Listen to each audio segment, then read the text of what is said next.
Meu nome é Leonardo, sou estudante de filosofia do quarto ano da Unesp e o trabalho que eu vim apresentar é o mundo como um processo de autodesenvolvimento do conceito.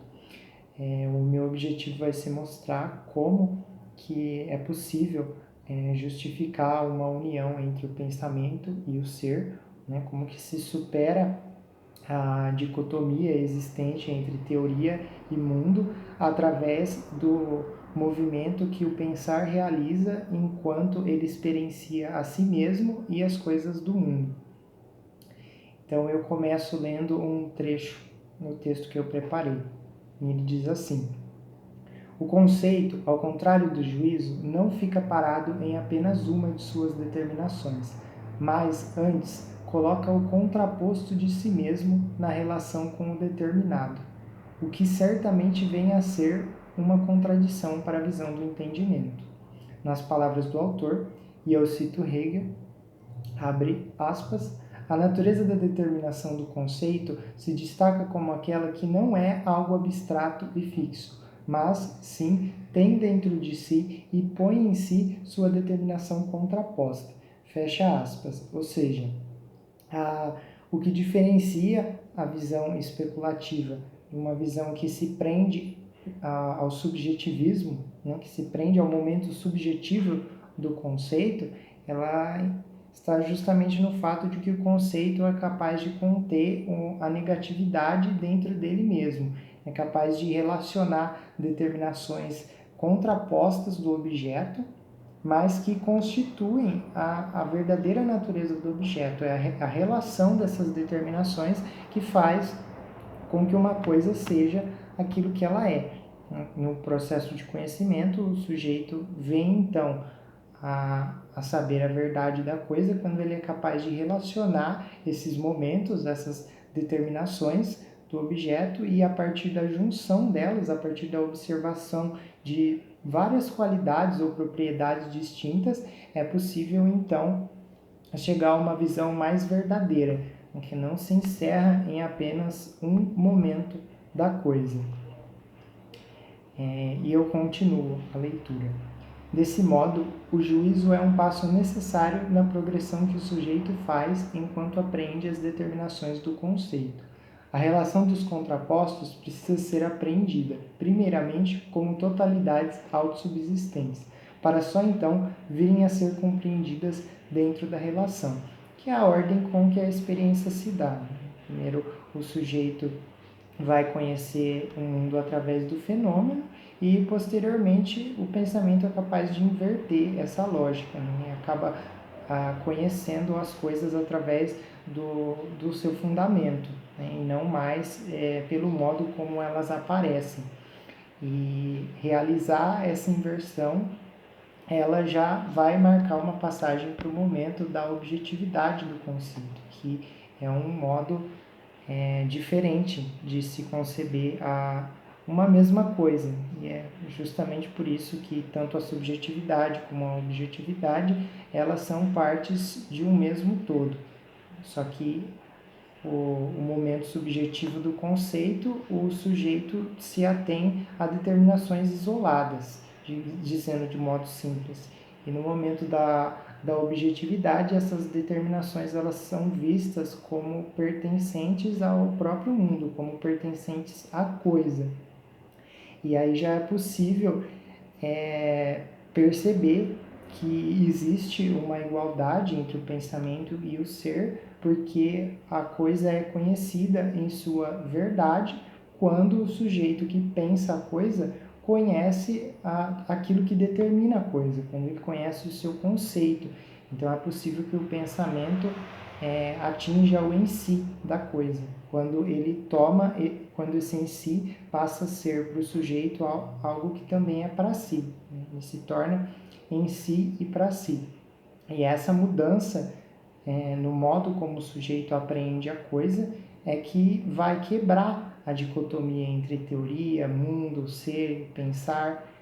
É algo que está dentro do desenvolvimento do próprio pensar. O pensar se conhece enquanto ele conhece as coisas do mundo, se conhece enquanto conhece a exterioridade, né? Entre aspas, que e na verdade não há.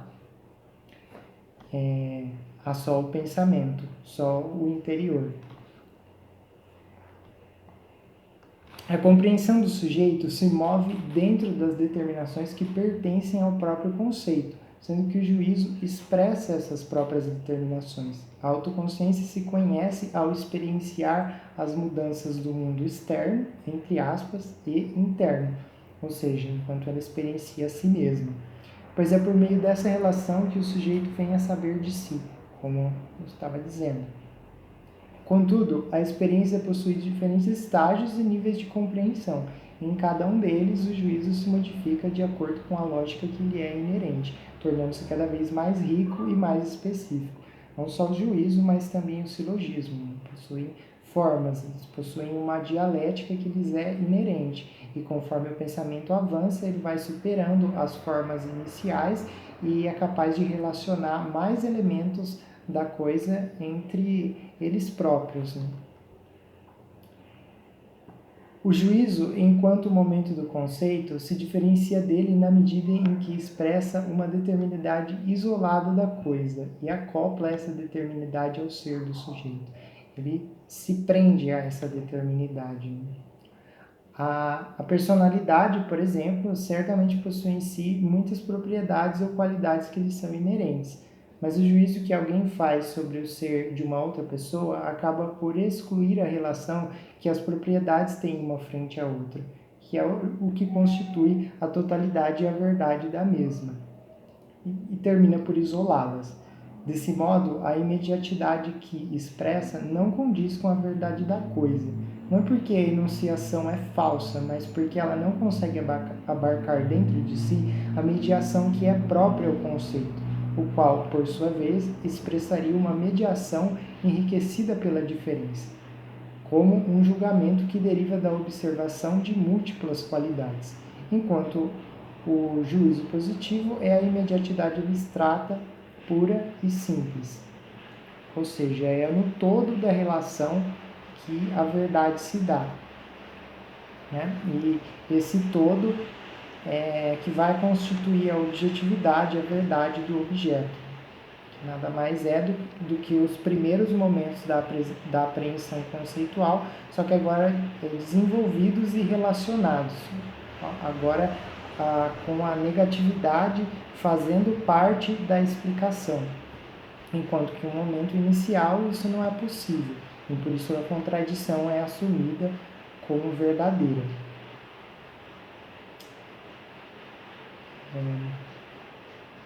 Cito Hegel, abre aspas, esse silogizar que procede através de proposições isoladas nada mais é do que uma forma subjetiva. A natureza da coisa é que as determinações diferenciadas do conceito da coisa são unificadas na unidade essencial. Justamente para o que eu estava dizendo. Essa forma subjetiva, ela se dá porque o sujeito se prende a uma proposição isolada, ele descola da coisa algo que só tem valor e só tem verdade quando é compreendido no todo. No caso aqui, o todo é um todo pensado, porque é um todo conceitual. É um todo conceitual que faz com que os objetos sejam o que são, e com tudo no mundo da vida, no mundo do espírito, vai seguir essa lógica.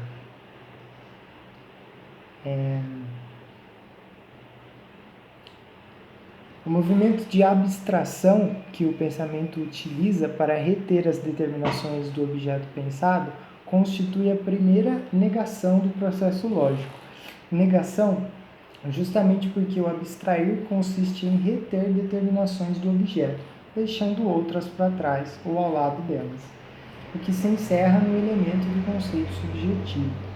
A mediação é ainda parcial e consiste unicamente em se abstrair de determinações, às quais se ligam, sempre renovadamente, algumas outras, justamente porque é um ponto de vista insuficiente, suficiente para explicar a verdade do conceito. Desse modo, então, O momento da objetividade do conceito, ele provém da relação estabelecida entre as partes envolvidas em um processo, de modo que o resultado da interação se mostre dependente das particularidades que pertencem a cada um dos termos. É evidente que isso ocorre em todo tipo de combinação, pois o produto sempre depende dos fatores envolvidos, como é o caso do silogismo formal. No entanto, o modo pelo qual essa interação é conhecida pelo sujeito pensante é diferente, dependendo do nível de saber que ele possui sobre uma determinada operação. Logo, o conceito do objeto, ou mesmo a verdade por trás, entre aspas, da operação, pode ser desconhecida, e disso decorre que o conceito não é reconhecido como a verdade da coisa. Por outro lado, quando a perspectiva teórica do sujeito consegue perceber a determinidade das partes e também é capaz de compreender a união entre fatores distintos, que são momentos do conceito como um todo, então ele deverá ser capaz de conceber que a realidade da coisa percebida é determinada pelo conceito da própria coisa. Quando isso acontece, o pensar subsume os termos em uma unidade teórica capaz de compreender o resultado e o processo que subsiste junto a ele. Portanto, o pensar e a coisa pensada adquirem um estatuto muito semelhante, para não dizer idêntico, quando o objeto é conhecido por meio de suas próprias determinações. Dizendo de outro modo, a diferença entre o ser do conceito e o seu ser outro é aparente e se dissolve no processo que é inerente ao próprio conhecer. Se essa verdade não for reconhecida, então o conceito permanecerá velado para o sujeito que o pensa, pois apenas um dos momentos do todo é reconhecido, a primeira é a imediatidade do objeto, e disso resulta a própria subjetividade do conceito. Ela, doravante, nada mais é do que a unilateralidade do pensar frente ao conceito. E isso, então, eu encerro